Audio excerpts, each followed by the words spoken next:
మొట్టమొదటిగా దీక్షా దివాస్ అభినందనలు.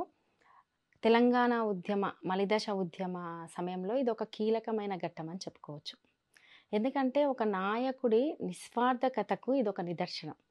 ఆ రోజు సుప్రీం కోర్ట్ ఇచ్చిన ఒక తీర్పు, ఒక ఫ్రీ జోన్ గురించి, హైదరాబాద్ ఫ్రీ జోన్ గురించి సుప్రీం కోర్ట్ ఇచ్చిన తీర్పు సందర్భంలో, ఈరోజు మనం హైదరాబాద్‌లో ఇంత అభివృద్ధి చెందుతుంది, లేదు హైదరాబాద్‌ని ఐటీ రంగంలో ముందుకు తీసుకెళ్తున్నాం, లేదు అనేక రకాలుగా హైదరాబాద్ అనేది వేరే రాష్ట్రాల్లో ఉండే చాలా పెద్ద పెద్ద నగరాలతో పోలిస్తే హైదరాబాద్ ఈరోజు ఒక మోడల్‌గా ఉంది. కానీ ఆ రోజు హైదరాబాద్‌ను ఫ్రీ జోన్‌గా ప్రకటిస్తూ హైదరాబాద్ అస్తిత్వానికే ఇబ్బంది కలిగే విధంగా వచ్చిన తీర్పుకు వ్యతిరేకంగా కేసీఆర్ గారు తీసుకున్న ఒక కీలకమైన నిర్ణయమే ఈరోజు మనదైన ఈ తెలంగాణ.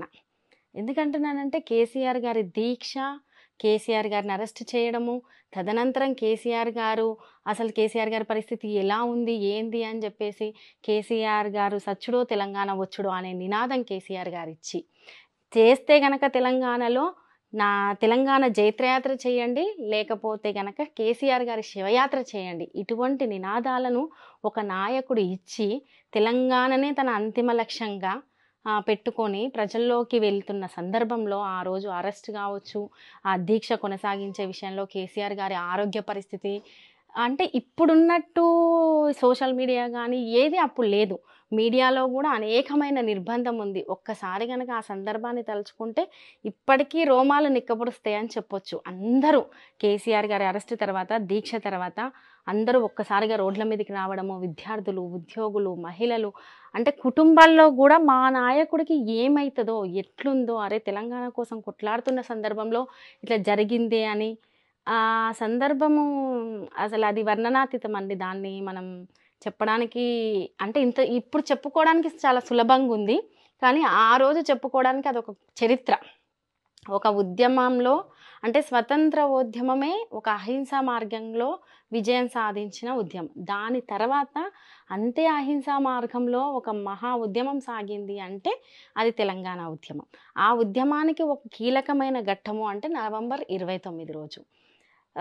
ఆ రోజు నాకు ఇంకా బాగా గుర్తుంది. నేను కేసీఆర్ గారి ఖమ్మంలో అరెస్ట్ చేయడము, ఖమ్మం జైల్లో ఉంచడము, ఇటువంటి సందర్భాలన్నీ అందరూ చర్చిస్తున్న సందర్భంలో నేను సాయిచంద్ గారికి కూడా కాల్ చేశాను. కాల్ చేసిన సందర్భంలో సాయిచంద్ గారు, అరే కేసీఆర్ గారు ఇలాంటి నాయకులను అరెస్ట్ చేశారు, అసలు రాష్ట్రం మొత్తం ఈరోజు ఏదైతుందయింది, తెలంగాణ వచ్చిన తర్వాతనే మేము ఇంటికి వస్తాం. తెలంగాణ ఉద్యమం, తెలంగాణ ధూమ్ధామ్ సందర్భంలో కేసీఆర్ గారి ఇలాంటి నాయకుల నాయకత్వాన్న అందరూ పెద్ద ఎత్తున ఉద్యమం చేస్తున్న సందర్భంలో సాయిచంద్ గారు కూడా ధూమ్ధామ్ వేదికలను పంచుకుంటున్న సందర్భంలో ఇప్పుడున్నంత టెక్నాలజీ, ఇప్పుడున్నంత ఫోన్లు అంత అది లేదు, రేర్. ఫోన్ ఉన్న సందర్భం ఉంది, అయినప్పటికీ తక్కువగా వాడడము, ఉద్యమ ప్రభావం ఎక్కువగా ఉండడము, నిర్బంధం ఎక్కువగా ఉండడము. ఈ సందర్భాల్లో సాయిచంద్‌కి కూడా నేను కాల్ చేసిన సందర్భంలో కేసీఆర్ గారిని అరెస్ట్ చేశారు, కేసీఆర్ గారు ఆమరణ నిరాహార దీక్ష చేస్తున్నారు, కేసీఆర్ గారి పరిస్థితి చాలా విషమంగా ఉంది. ఈ సందర్భంలో అసలు బయటికి మీడియా కూడా కరెక్ట్ చెప్పలేని పరిస్థితి. ఆ పరిస్థితుల్లో కేసీఆర్ గారికి కనుక ఏదైనా జరిగితే రాష్ట్ర పరిస్థితి ఎట్లుంటుందో అనే సందర్భము. అంటే ఈ చరిత్రను మొత్తం ముందు తరాల వాళ్ళకి ఖచ్చితంగా తెలియజేయాలండి. ఈరోజు తెలంగాణ వచ్చిన తర్వాత మనం దాన్ని ఇంత సులభంగా మాట్లాడుకుంటున్నాం.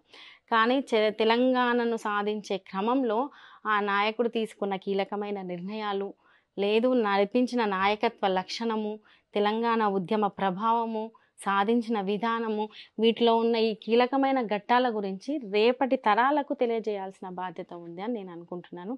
ఆ సందర్భంలో సాయిచంద్ కూడా తెలంగాణ వస్తేనే మళ్ళీ నిన్ను కలుస్తా అన్న మాట కూడా అన్నారు. అది నాకు ఇప్పటికీ గుర్తుకుంది. కాబట్టి తెలంగాణ ఉద్యమంలో ఈ నవంబర్ 29 అనేది కేసీఆర్ గారు తీసుకున్న ఒక కీలకమైన నిర్ణయమే ఈరోజు మనదైన ఈ తెలంగాణ.